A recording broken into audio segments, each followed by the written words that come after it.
Good evening বন্ধুরা, Rumpa's healthy food চ্যানেলে সবাইকে স্বাগত।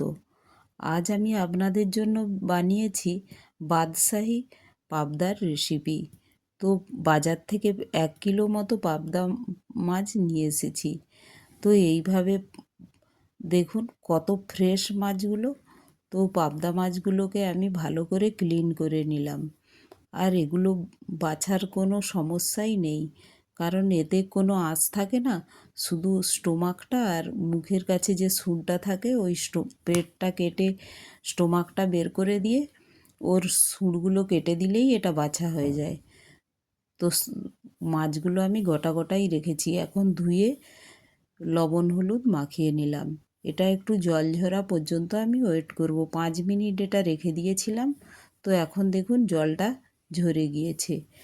তো এখন আমি এগুলো তাওয়ায় এক এক করে ভেজে নেব। তো আমি মাছগুলো গোটা গোটাই রেখেছি। এখন গ্যাসের ওভেনে তাওয়া বসিয়ে দিয়েছি, তেল দিয়ে দিয়েছি, গরম হয়ে গিয়েছে। তো এখন আমি এক এক করে সব মাছগুলো এইভাবে ভেজে নেব। দেখুন মাছগুলো কতটা বড়। তো পুরো তাওয়াটাই আমার প্রায় এক একটা মাছে জায়গা ঘেরে নিয়েছে। তো একটা তাওয়ায় আমি 4 পিস করে ভেজে নিচ্ছি। আর এই পাবদা মাছটা খুব নরম, তো ধীরে ধীরে উল্টাতে হয়। দেখুন আর এক পাশটা হয়ে গিয়েছে। তো এইভাবে তাওয়াটা যদি ভালোভাবে গরম হয়ে যায় তো উল্টাতে আর কোনো সমস্যা হয় না। তো দেখুন এইভাবে আমার এক পাশটা হয়ে যেতে আমি আলতো হাতে সবগুলো এইভাবে উল্টে দিলাম এক এক করে। এইভাবে আমি সব মাছগুলোই ভেজে নেব। আর এই পাবদা মাছের তো বিভিন্ন রকম রেসিপি খেয়েছি, কিন্তু এটা বানাতে খুব সহজেও হয়ে যায় আর কোনো পেঁয়াজ রসুনের ঝামেলাই থাকে না। তো মাছের পুষ্টিগুণটাও ভালো থাকে। তো ভাবলাম বাদশাহী পাবদাই বানিয়ে ফেলি। তো দেখুন এইভাবে আমি আর এক তাওয়ায়ও বসিয়ে দিলাম। তো সব মাছগুলো এইভাবে দেখুন লাল লাল করে ভেজে নিয়েছি।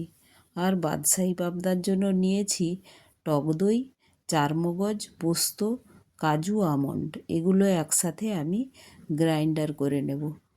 আর নিয়েছি লবণ, গরম মশলা পাউডার, আর চিনি, হলুদ, সরষের তেল। আর এখন আমি চারমগজ, আমন্ড, কাজু এগুলো সব ভিজিয়ে রেখেছিলাম, পোস্ত একসাথে ভিজিয়ে রেখেছিলাম। আর এটা আমি টক দইয়ের সাথে ফেটে নেব। দেখুন এটা ভিজিয়েই রাখতে হয়, তো এটা স্মুথ পেস্ট হয়ে যায়। তো আমি আধ ঘন্টা মতো ভিজিয়ে রেখে দিয়েছিলাম। তো এর মধ্যে দিয়ে দিলাম কাঁচা লঙ্কা। আমি কাঁচা লঙ্কাই পুরো রান্নাটা করব। তো দেখুন এইভাবে কাঁচা লঙ্কা আর দই একসাথে দিয়ে পেস্ট করে নিয়েছি। তো এখন আমি অন্য একটি কড়াই বসিয়ে দিলাম আর এতে দিয়ে দিলাম 4 টিস্পুন সরষের তেল। সরষের তেলেই রান্নাটা করব, আর যে কোনো মাছের প্রিপারেশানে সরষের তেলেই ভালো হয়। তো ফোড়নে দিয়ে দিলাম এলাচ, দারচিনি, তেজপাতা, লঙ্কা আর কালো জিরা।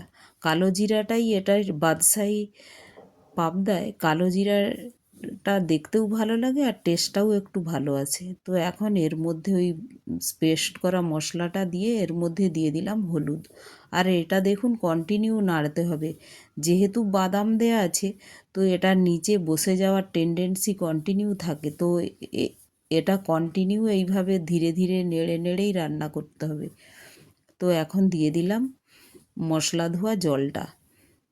আর এখন আমি লবণ দিচ্ছি না, যেহেতু দই আছে। তো একটু ভালোভাবে দইয়ের সাথে এই মশলাটা কুক হয়ে গেলে তখনই আমি লবণ দেব। দেখুন একটু ঢাকা দিয়ে দিয়েছিলাম।